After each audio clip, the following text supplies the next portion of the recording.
អន់ណាស់គង់ប្រើខ្លះបានប្រហុកត្រីស្អុយគង់មានគេស្ល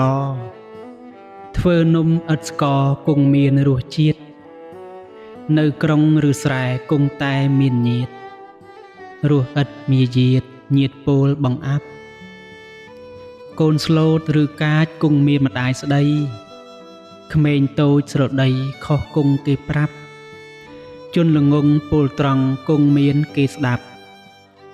ខ្ពស់ហួសលំដាប់គ្មានញាតរាប់អានទឹកថ្លុកមួយក្អឹកផឹកគង់បាត់ស្រែកសមុទ្រធំពេករកផឹកពុំបានកើតទាន់សាសនាមិនគួរលងប្រាន